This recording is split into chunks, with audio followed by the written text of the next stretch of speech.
This free step-by-step video comes to you directly from Haynes.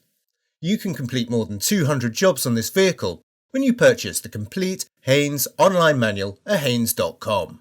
Drive belt replacement. The bonnet release lever is located on the bottom of the lower dash panel. Open the bonnet by releasing the locking lever from the bottom of the dashboard above the throttle pedal.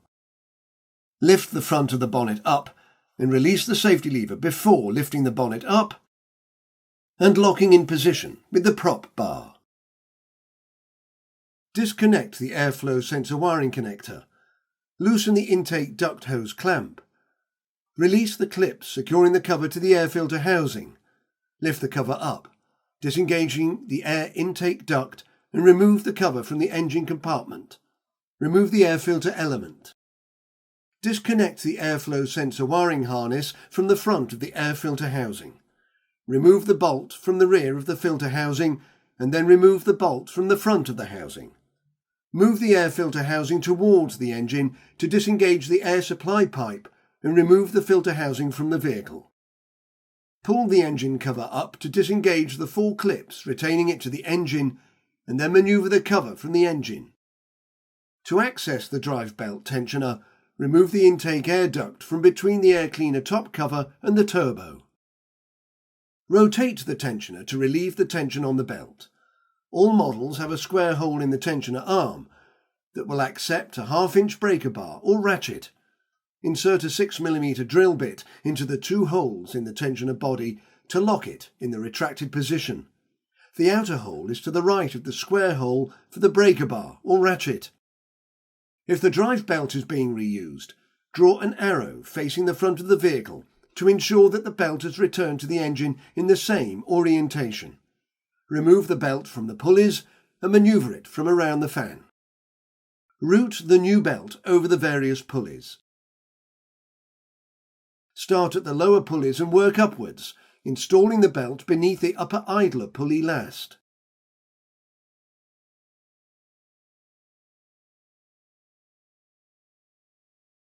Rotate the tensioner clockwise until the drill bit can be removed. Ensure that the belt remains routed fully, engaging each pulley before slowly releasing the drive belt tensioner and allowing it to tension the drive belt. Position the filter housing back onto the inner guard, aligning the bolt holes with the housing. Install the fasteners and tighten securely. Install the intake air duct between the turbo and the air filter cover and tighten the hose clamp at the turbo securely. Do not over-tighten the clamp as they can break quite easily. Wipe out the inside of the air cleaner housing with a damp rag.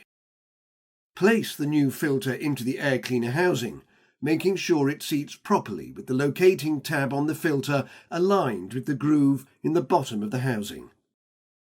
Guide the cover into the air intake duct and then seat the cover on the housing. Install the clips. Tighten the intake duct hose clamp securely. Do not over-tighten the clamp as they can break quite easily. Reconnect the wiring to the airflow sensor. Seat the air filter cover on the housing. Install the clips. Install the intake air duct and tighten the hose clamp securely. Do not over-tighten the clamp as they can break quite easily. Connect the airflow sensor wiring harness clip onto the front of the air filter housing. Reconnect the wiring to the airflow sensor. Position the engine cover back onto the engine. Look through the oil filler cap hole in the cover and centralize the cover over the oil filler cap on the valve cover. Once it is centralized, press down on the cover to allow the ball studs on top of the engine to engage the sockets on the underside of the engine cover.